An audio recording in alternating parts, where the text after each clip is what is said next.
आले तर एवढं कीर्तन ऐकून जा म्हणा बाबा, पिंगळा पिंगळा ऐकून जा भलं होतं, उद्धारच होईल. अरे पठे बा इथं इकडे गाठलंच तुम्ही, बाकी मानलं पाहिजे तुमच्या डेअरिंगला सलाम आहे आपला. संख्याच तेवढी आहे, चोरांना गर्दी पाहिजे. महिला मंडळी दागिने वगैरे सांभाळा, मोबाईल सांभाळा, पैसे सांभाळा. पैसे सांभाळायचे मला असं वाटतं जरा जड गेले तर तिथं जाऊन आपलं जे काय ते सारं खाली करा, काय ताणच राहणार नाही. नाही तर इकडं जरी ठेवलं तुम्ही तरी आम्ही त्याचा आनंदानं स्वीकार करू. काय उगत तुम्हाला वजन ते गेलेल्याचं परी गेली याचा सेन करीतो को बरे म्हणतात. गेलेल्याचा त्रास होत नाही, माणसं त्रास करून घेऊ नये. हो नाही असं वाटत असेल तर सांभाळा स्वतःला. विठ्ठल विठ्ठल.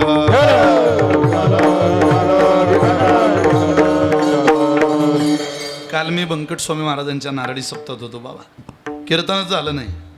तुफान पाऊस, सध्या राज्यात नुसता पाऊस आहे. श्रीराम प्रभूचा अवतार झाला. बस बस तुमच्या पोथा बिथा सगळे आता जरा ऐका कीर्तन, लय ताण घेऊ नका. तिच्या गळ्यातली पाहता तुमचीच पाना, तुझी आहे का सुरेखा? अरे तिची आहे ना, ती सुरेखा येईन पोत ये तिची. तुम्ही माझ्याकडे ध्यान द्या जरा. श्रीराम प्रभूचा अवतार झाला, भर उन्हाळ्यात झाडाला पालवी फुटली. तुम्ही पहा, कृष्ण अवतार झाला, बरोबर श्रावणात पाऊस आला. तुमचा माझा अवतार झाला, भर पावसाळ्यातला पाऊस गेला, उन्हाळ्यात पाऊस आला. दना दना दना. अरे काय पाऊस आहे हा. काल परवापासून नुसता महाराष्ट्रात पावसाचा धुमाकूळ आहे. पण इतका पाऊस असूनही माझ्या या उमापूरमध्ये संपन्न होत असलेल्या नगद नारायणांच्या नारळी उत्सवातला कसुभर सुद्धा आनंद कमी झालेला नाही. हे तुमच्या अंतःकरणातली श्रद्धा आहे. या परंपरेविषयी असलेलं तोनात प्रेम आहे. चला. देह नवे मी हे सरे ओरला ओरे विठ्ठल. तुकोबारांचा 4 चरणाचा अभंग मी आपल्या समोर म्हटलेला आहे. काय उरावं आणि काय जीवनातलं सरावं याची सांगळच तुकोबारांनी घालून दिलेली. तुम्हाला मला जे उरावं वाटतं ते सरत जातं, आणि तुम्हाला मला जे सरावं वाटतं ते मात्र पुरून उरतं. आयुष्य माणसाला उरावं वाटतं, सरत जातं. दुःख माणसाला सरावं वाटतं, पुरून उरतं. जे उरावं ते सरतंय, आणि जे सरतंय मात्र सरावं वाटतं ते मात्र पुरून उरतंय. काय सारणं काय उरवणं जीवाच्या बसमधला खेळ नाही. चांगल्या चांगल्या लोकांनी उरवण्याकरता आणि सारण्याकरता प्रयत्न केले, निवडण्याचे प्रयत्न केले, पण ते प्रयत्न अयशस्वी झाले. राजा भर्तृहरीच्या मुखातले गोड वचन आहे. ते म्हटले, मी या जगाचं अवलोकन केलं, काय उरवावं काय सारवावं, काय चांगलं निवडावं काय वाईट बाजूला करावं. मी प्रयत्न केला पण मला जमलं नाही. काय वचन आहे का? न जाने संसार किम अमृतमय किम विषमय, क्वचित विद्वद गोष्टी क्वचिदपि सुरामत्त कलह, क्वचिद वीणावाद क्वचिदपि हे हृदितम, क्वचिद रम्या रामः क्वचिदपि जरा जर जर तनूर्न जाने संसार किम अमृतमय किम विषमय. विठ्ठल विठ्ठल.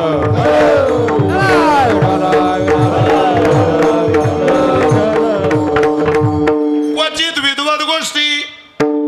मी विद्वानांचा शोध घ्यायला लागलो तो जगामध्ये खूप विद्वान सापडले, क्वचित ठिकाणी सापडले.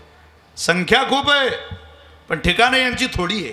क्वचित विद्वद गोष्टी, काही ठिकाणी विद्वान लोकांच्या चर्चा ऐकायला मिळाल्या, पण क्वचिदपि सुरामत्त कलह. त्या विद्वानांकडे नजर टाकली तेवढ्या दारू पिलेल्या लोकांचा गोंधळ कानावर आला. विद्वानांच्या चर्चा वजा झाल्या. क्वचिद वीणावाद. काही लोकांच्या घराजवळ गेलो की विण्याचा नाद आहे, केवळ भजन आहे. राम राम दोन्ही अक्षरे सुलभ आणि सोपारे, जागा मागिली या पहारे, शेवटीचे गोड त्याची खरे गा. रामकृष्ण वासुदेवा जाणवी तसे जनासी, वाजवी चिपुडिया टाळ घागऱ्या घोषेगा. क्वचित वीणा वाद. काही लोकांच्या घराजवळून कायम विण्याचा स्वर ऐकायला येतो, भजन ऐकायला येतं. वैष्णवा घरी सदा कदा नाही. सदा क्वचित विनावाद पण क्वचिदपि हे ही रुदितम. त्या विनानादाकडं त्या स्वराकडं तालाकडं पाहिलं अरे कर्कश रडणाऱ्या लोकांचा आवाज तोवर कानात पडला. काय निवडावं काय बाजूला सारावं कळत नव्हतं. राजा भर्तृहरी म्हटले. पुढं असं म्हणतात क्वचिद रम्या राम. काही तरुण आहे पण रामात रममान आहे. तरुण भरपूर पैसा सोनं नाणं जमिनी बिमिनी बंगले बिंगले गाड्या बिड्या एकदम संपन्नता पण तरी रामात रममान आहे. उदाहरण विराट कोहली कळपा. तरुणांना सगळ्यांना माहिती जगप्रसिद्ध प्लेयर आहे. मी रोज नाव घेतो त्याचं रोज. जगप्रसिद्ध प्लेयर आहे. अष्टपैलू खेळाडू आहे. कीर्तनात बसलेल्या उमापुरात आलेल्या फिरता नारळी उत्सवाच्या सगळ्या तरुणांना गडाच्या सगळ्या शिवछत्रपतीच्या मावळ्यांना शिलेदारांना माझी हात जोडून विनंती आहे तुम्ही त्याच व्यक्तिगत जीवन एकदा शोधा. महिन्याला नाही पोरो वर्षाला नाही तासाला नाही अरे प्रति सेकंदाला करोड रुपये त्याच्या बँक बॅलन्सची कमाई आहे. त्याच्या बँक मध्ये अकाउंट मध्ये जमा होतात प्रति सेकंद करोड रुपये. त्याची कमाई वेगळी त्याच्या बायकोची कमाई वेगळी. जगप्रसिद्ध अभिनेत्री त्याची बायको. काय नाव आहे पोरी त्याच्या बायकोचं मोठ्यानं सांगा. अनुष्का. मोठ्यानं सांगा की जरा. अनुष्का शर्मा. माझ्या बायकोचं नाव माहितीये का तुम्हाला. त्याची बायको एवढी प्रेमात समोर आलं जशी मावशी आहे तुमची ती. पण या पोरीना सुद्धा ती माहिती आहे इतकी प्रसिद्ध आहे. आता माझी बायको अनुष्का बी नाही शर्मा बी नाही येईल काय माहित अशी. जगप्रसिद्ध अभिनेत्री जगप्रसिद्ध प्लेयर पण इतका प्रसिद्ध प्लेयर इतकी प्रसिद्ध अभिनेत्री करोडो रुपयाचे मालक स्थावर जंगम मालमत्ता कोट्यवधी रुपयाची पण क्वचिद रम्या राम. अरे वर्ल्ड कपची फायनलची मॅच झाल्या झाल्या आपल्या बायकोला घेतो वृंदावनला जातो प्रेमानंद महाराजांच्या चरणावर साष्टांग दंडवत घालतो. ऑन टेलिव्हिजन सांगतो माईकवर मी दारू पित नाही. माईकवर 4 एकरावाला ऐकत नाही बीड जिल्ह्यातला. तो म्हणतो मग 4 एकर ऊस आहे ऊसात बिबट्या असता पठ्ठ्या. आग लावतो का त्याला. पण क्वचित रम्या राम. सगळ्या तरुणांना वाईट म्हणता येत नाही. राजा भर्तृहरी म्हटलं पत्थर सारे बॉम्ब बनेगी भक्त बनेगी सेना. अरे काही तरुणांच्या हातातला दगड सुद्धा बॉम्बचं काम करतो. इतकी मर्दाचे बच्चे हिंदुस्थानाच्या रक्षणासाठी काम करतात. हारा है इस्लाम का भगवा है भगवान का सफेद है ईसाई का उससे भी प्यारा है तिरंगा हिंदुस्तान का ही आरोडी आहे. भर उन्हाळ्यात गुडघ्यावळ्या पायात बर्फ जातो तरी भारत मातेच्या रक्षणात कसुभर उणीव ठेवत नाही. रममान आहे आपल्या सेवेत. क्वचिद रम्या राम क्वचिदपि जरा जर्जर तनूर. पण काही तरुण पोरं म्हातारे झाले. काय चांगलं न वाईट ठरवू ते म्हटले आम्हाला काही कळत नाही बाबा यातलं. न जाने संसार किम अमृतमय किम विषमय. सारणं निवडणं हे कोणाच्याही बुद्धीच्या पलीकडचं काम आहे. शब्दाच्या अतीत असलेलं ते काम आहे. तुकोबाऱ्यांना विचारा तुम्हाला हे जमतं का. महाराजांनी सांगावं सर ते माझे तुझे सर ते माझे तुझे सर ते माझे तुझे सर ते माझे तुझे सर ते माझे तुझे सरते माझे तुझे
सारावं. तुम्ही मी डोकं लावू नका, सरळ तुकोबारांना विचारा. त्यांना सर्वंकष जगाचं तत्वज्ञान माहिती, व्यवहारही माहिती आणि परमार्थही माहिती. आजार बरा बाबा असं जर वाटत असेल तर कोणाचं ऐकावं? तुम्ही बोर झाले का? मी घरी जाऊ का? कोणाचं ऐकावं? डॉक्टरांचं ऐकावं. अहो घराचं बांधकाम पूर्ण होईपर्यंत आपण मिस्त्रीचंच ऐकावं. केसचा निकाल आपल्या बाजूने लागेपर्यंत आपण वकिलाचंच ऐकावं. नाही ऐकलं आमचे गुरुजी म्हणायचे, एकानं सायकलवर गवताचा भारा ठेवला आणि घराच्या दिशेने निघाला. त्याची सायकल उतारावर लागली आणि सायकलची ब्रेक गेले. अख्खे ब्रेक दाबले, ब्रेक लागत नव्हते. पुढे एक बाई होती, त्यानं त्या बाईला आवाज दिला, ओ बाई वा बाजूला. अरे ओ बाई, अरे वा बाजूला. अरे काय बाई रे? अरे आवाज देतोय, हो बाजूला. अरे ओ बाई, दे आवाज, दे आवाज. आता ते तिच्या नवऱ्याचं ऐकत नाही, याचं ऐकीन. तिला बसली धडक, तिच्या अंगावून सायकल, पाय गेला तिचा. तिनं गेला गुन्हा दाखल याच्यावर, तारीख पे तारीख, तारीख पे तारीख. निकाल सुनावण्याची वेळ आली. एका कडगाऱ्यात बाई, एका कडगाऱ्यात सायकलवाला. जे साहेब म्हटले, का रे बाळा, ज्या सायकलची धडक या बाईला बसली ती सायकल कोणाची होती रे? तो म्हटलं माझीच होती साहेब ती. अरे मग पठ्ठ्या, बिना ब्रेकची सायकल रोडला कुठं आणायची असते का? जरा ब्रेक चेक करून घ्यायची. अहो तो म्हटलं साहेब घरून निघालो तेव्हा ब्रेक होते, रोडला लागलो तेव्हा ब्रेक होते. राव भारा गवताचा सायकलवर ठेवला तेव्हा ब्रेक होते, पण मी उतारावर लागलो ब्रेक गेले. माझा नाईलाज होता. अरे पण तुझ्या नाईलाजामुळं त्या बाईचा पाय फ्रॅक्चर झाला ना, आता त्या बाईचं नुकसान भरून दिलं पाहिजे. त्यानं खाली मान घातली. अरे खाली काय मान घालतो तू? त्या बाईचं नुकसान भरून दिलं पाहिजे. खाली मान. अरे खाली काय पाहतो रे? त्या बाईचं बिचारीचं नुकसान झालं, तिचं नुकसान भरून दिलं पाहिजे. आता या बाईनं गप्प बसाव ना. ती म्हणे, का रे आता काय दातकीड बसली का तुला? तेव्हा तर लय ओरडत होता, बाई बाजूला व्हा, बाई बाजूला व्हा, बाई बाजूला व्हा. तो म्हणे बाई जरा झोलाल दिसते. घराचं बांधकाम पूर्ण होईपर्यंत मिस्त्री, आजार बरा होईपर्यंत डॉक्टर, केसचा निकाल आपल्या बाजूने लागेपर्यंत कीर्तन होईपर्यंत, लग्न होईपर्यंत आपण आपल्या आईवडिलांचं ऐकावं. पण लग्न झाल्या झाल्या मात्र आपण आपल्या आईवडिलाचं ऐकावं रे, बायकोचं नाही. पण जाऊ द्या, जन्मभर मात्र माणसाने केवळ संतांचं ऐकावं. विठ्ठल विठ्ठल.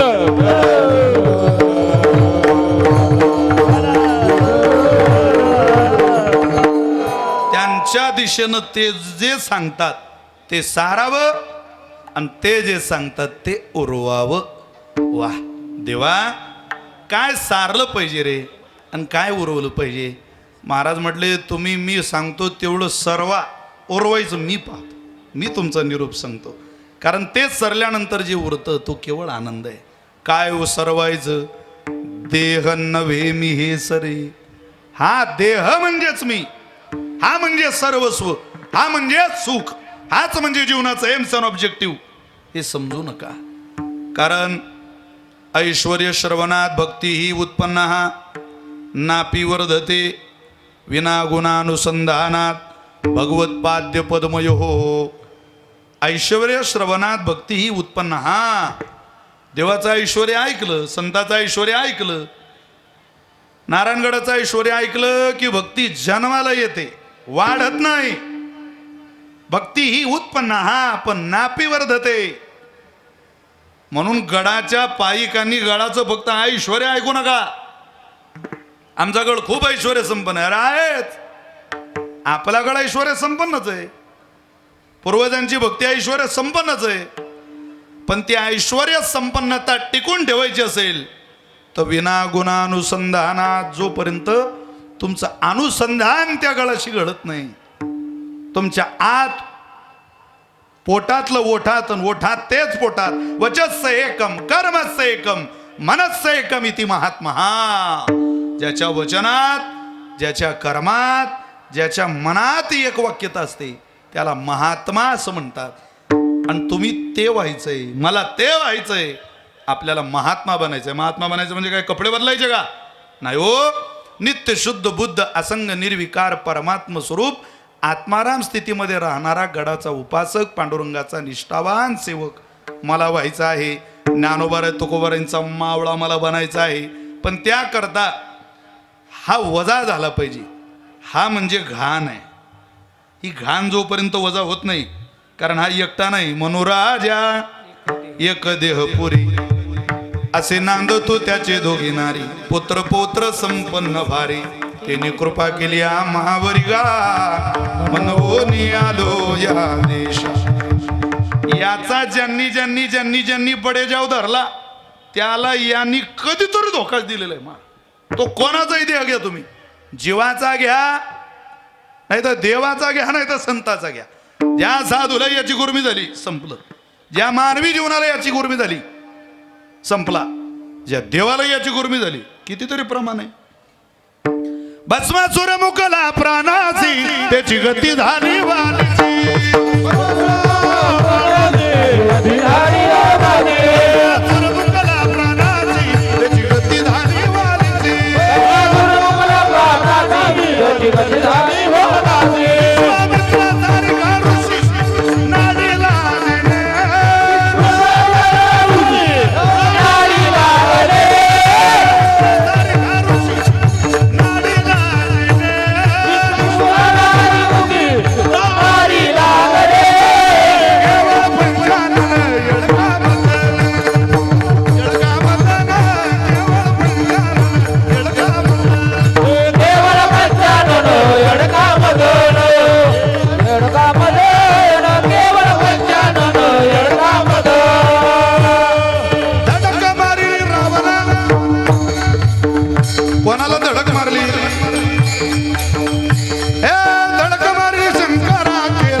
बसा खाली, बसा खाली. आहे त्या कार्यक्रमाला विक्षेप करू नका.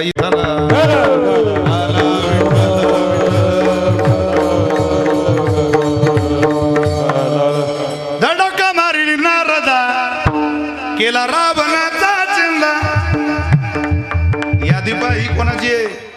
पंचायत समितीच्या सदस्याची नाही, झेडपी नाही, आमदार नाही, खासदार नाही. अरे यांच्याकडे मालकत्व होतो स्वतःच. पण यानं दगाच दिलाच, याने त्रास दिलाच.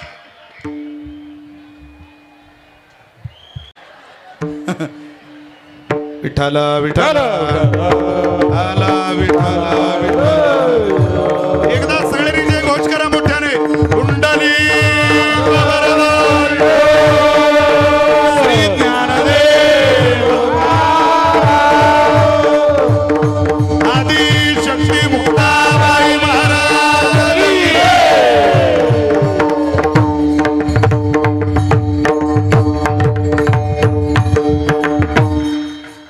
अरे आपला देवच चोर आहे नंबर 1चा. आपण ज्याची सेवा करतो तो चोर आहे. आता चोराच्या भेटीला जर चोर आले असतील, चोर सप्ताहात येणं हा नारळी सप्ताहाचा खूप मोठा विजय आहे महाराज. इथं ते आले म्हणजे गर्दीचा. आता गर्दी बघा ना तुम्ही, इतकं पाण्यात पावसाच्या वातावरणात साधी गोष्ट आहे का? इथं गर्दी, तिथं चोर येणार म्हणजे येणार. तुम्ही ताण घेऊ नका, बसलेले जरा आवरायचं का कीर्तन. मग कलकलाट करू नका. भरल्या बाजारात कथा येतो नावळे पंढरीनाथा. याला वजा करा. हे घाण आहे. घाण जोपर्यंत वजा होत नाही. 5 दिवसाच्या पोराला घाण शिकवली आईनं. बाळा हा देह नाशिवंत, मळमूत्राचा बांधा, वरी चर्म घातले रे, कृमी कीटकांचा सांदा, रब रब दुर्गंधी रे. अमंगळ तिचा बांधा स्मरे त्या हरिहरा शरण जाई गोविंदा. अरे हा त्रास देणार आहे, तुला त्रास देईल, तुझ्याजवळ आनंद ठेवणार नाही, तुला काही मिळवावा असं वाटत असेल तर तुका म्हणे नाही निरसला देह तो बरी अवघे संसारिक संसारिक तो बरी अवघे संसारिक. तुका म्हणे नाही निरसला देह तुका म्हणे नाही निरसला देह तो बरी अवघे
आपण बघाल तेवढ्या प्रमाणांमध्ये देहा संदर्भातली महाराजांची भूमिका आहे.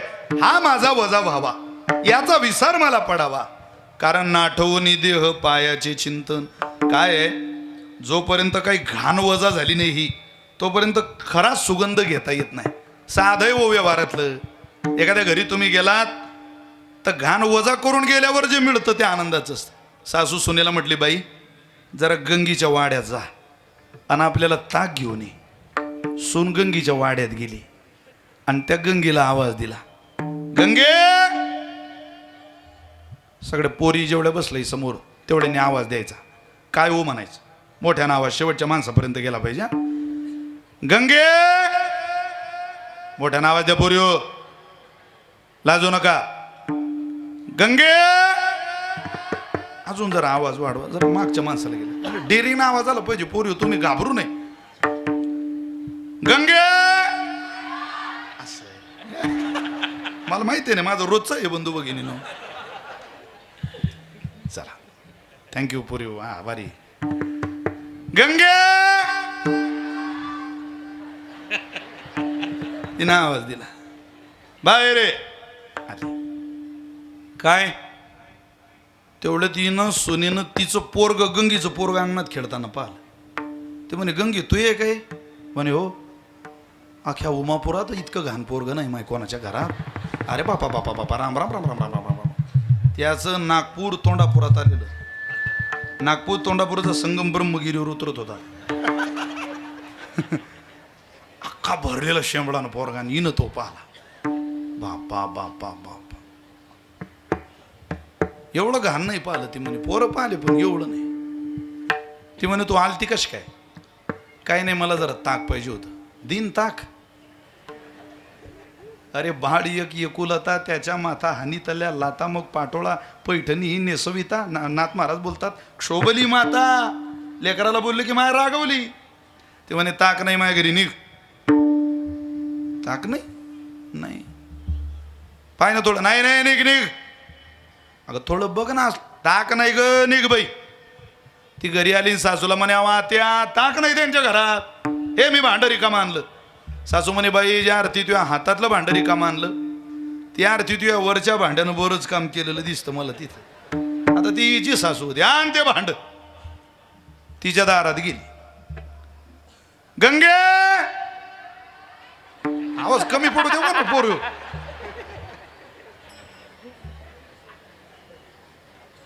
तुम्ही आवाज कमी पडू देणं म्हणजे याला म्हणतात आपल्या पक्षाचा गडी फुटणं. तुम्ही आवाज कमी पडू देऊ नका. गंगे चिपटून ठेवावी लागतात बाबा ही लेकरं. सोनेला ताक भेटलं नाही म्हणून सासू आली आणि गंगेच्या वाड्यात आल्या आल्या ताकाच्या अपेक्षेनं तिला आवाज दिला. गंगे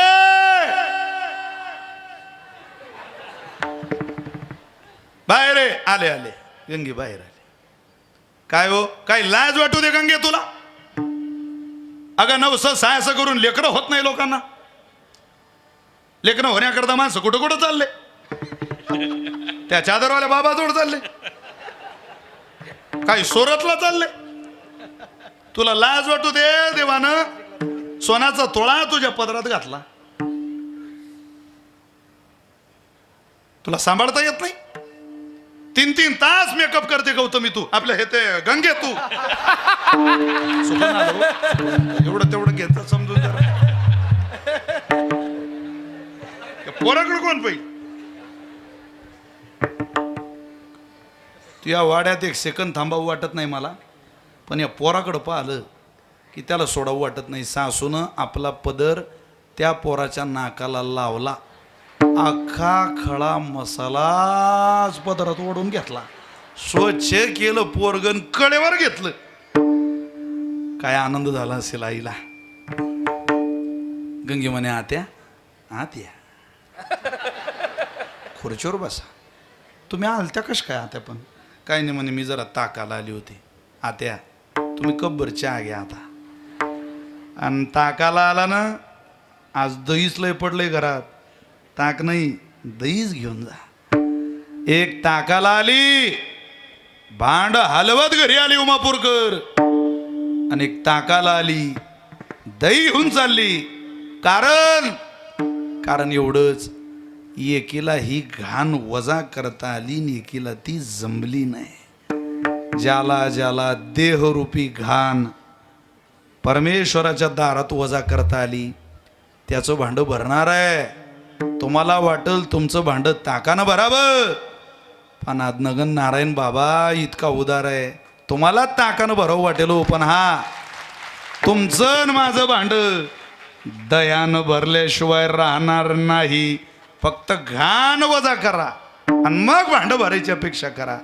महाराज ती घाण नेमकी कशी वजा करायची. तुकोबारे म्हटले तुम्ही माझा आहे का. याचा माझा काहीही संबंध नाही हे निश्चित करा. हा याचा संबंध तुटला की जे उरतं ते विठ्ठल स्वरूप आनंदाचं प्रतीक आहे. अभंगाचं पहिलं चरण. देह नव्हे मी हे सरे सरे देह नव्हे मी हे सरे ओ देह नव्हे मी हे सरे सरे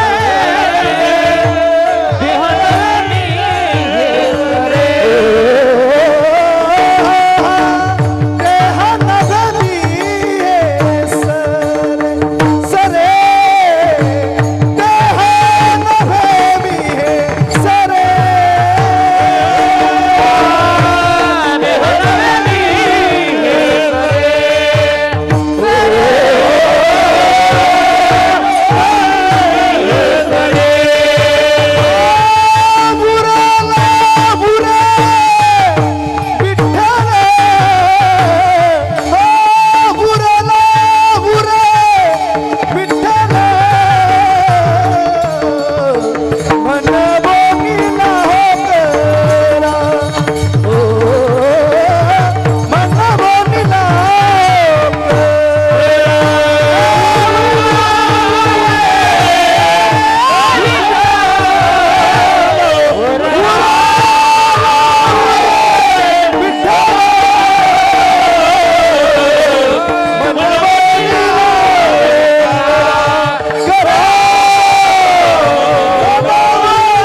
हेच म्हणजे मी नाही.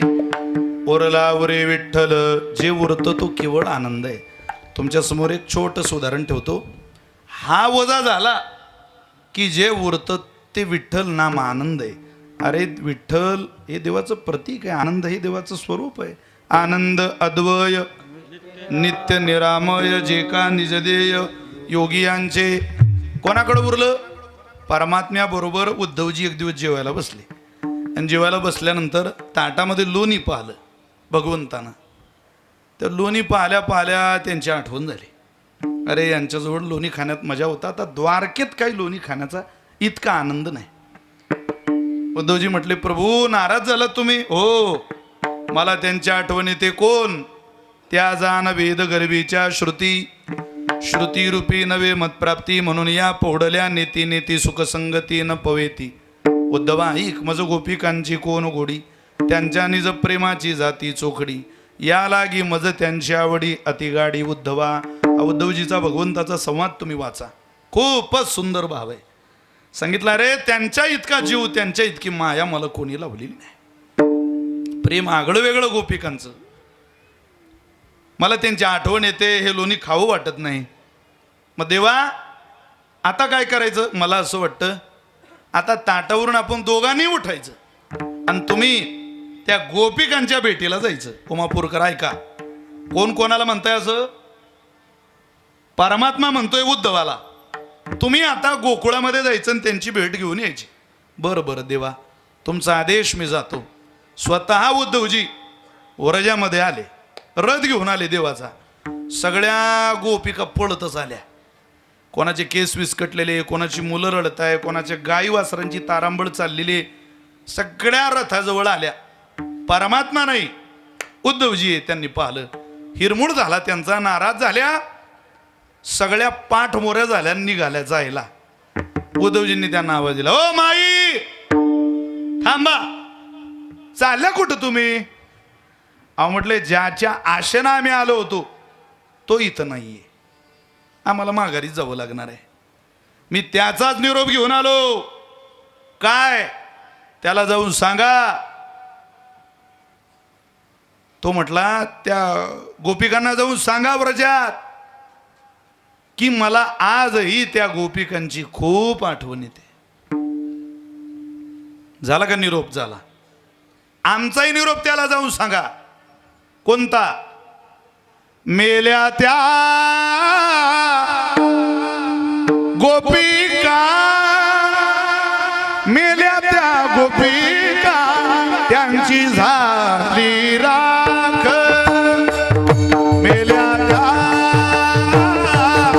गोपिका, मेल्या त्या गोपिका, त्यांची झाली राख.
की तुला ज्यांची आठवण येते त्या आता मेल्या.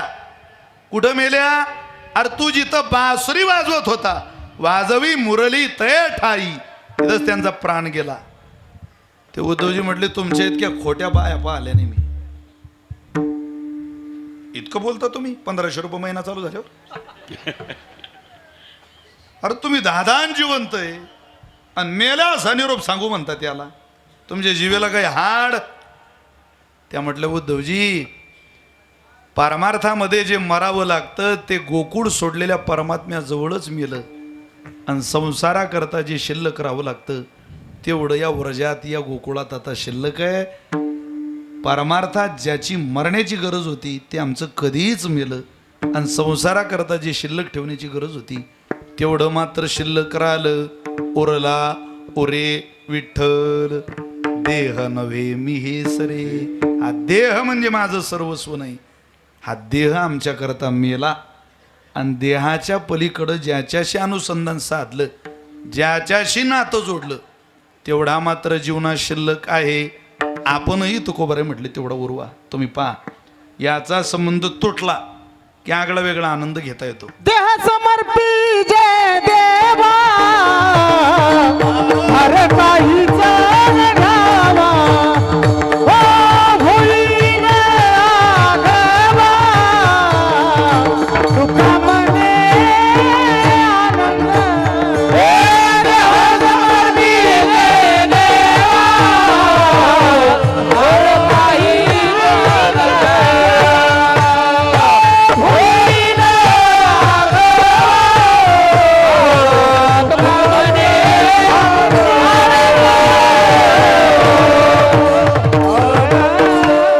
देह समर्पी जे देवा, भार काहीच न घ्यावा, होईल आगवा तुका मनी आनंद. काय तुकोबारींचं वचन आहे, आनंद नामदेव. अरे त्याचं स्वरूप आहे. इथं विठ्ठल म्हटलं आणि इथं आनंद म्हटलं. उरला उरे विठ्ठल, काय शिल्लक राहतो? त्याच्याशी अनुसंधान साध्य झालं. कोणाचंही जीवन घ्या तुम्ही. तुम्ही गुलाबराव महाराज माधानकरांचं चरित्र वाचा. काय अनुसंधान साधलं महाराज. ज्ञानोबारांचा फोटो आपण सगळ्यांनी पाहिलेला आहे. हा माऊलींचा फोटो आहे बघा, इथं माऊली आहे, ज्ञानोबर आहे. असे ज्ञानोबर दिसतात हे कोणालाच माहीत नव्हतं. प्रज्ञाचक्षू गुलाबराव महाराज माधानकर दोन्ही डोळ्यांना आंधळे. डोळे नाही महाराज, दृष्टी नव्हती त्यांना, पण ज्ञानचक्षू जिवंत होते त्यांची.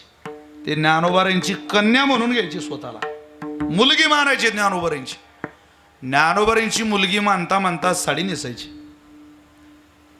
ज्ञानोबाराय माझी आई आहे.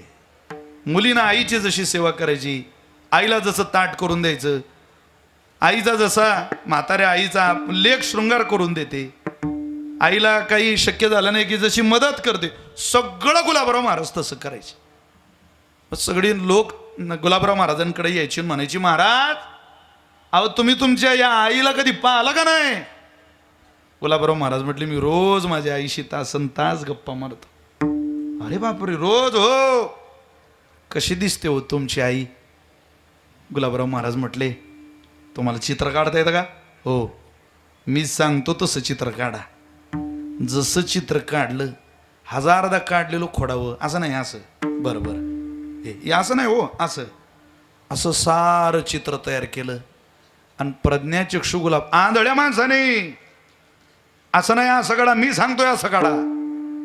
कोटी सूर्याचं तेज, सरळ नासिका, पाणीदार डोळे, लखलखीत असा चेहरा, कोटी सूर्याचं तेज, हिऱ्यासारखे दात, कृपाळू हस्त, अनंत कृपेचं साम्राज्य अंतकरणात ठसवलेलं, गळ्यात सुंदर माळ, कपाळाला तिलक, कुरळे कुरळे केस, मी सांगतोय असं, आणि वर्ण गौर असं चित्र काढा.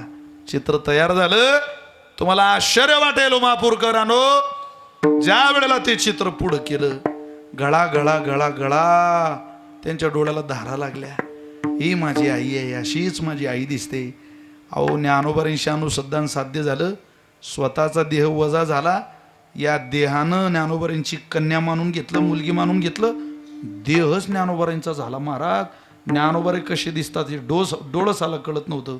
पण प्रज्ञाचक्षू गुलाबराव महाराजांनी सांगितलं, आज जेवढे फोटो ज्ञानोबारांच्या आळंदीपासून महाराष्ट्रात, देशात, कान्याकोपऱ्यात, विश्वात प्रसिद्ध आहे ते गुलाबराव महाराज माधानकरांनी मांडलेली प्रतिमा आहे, लक्षात ठेवा.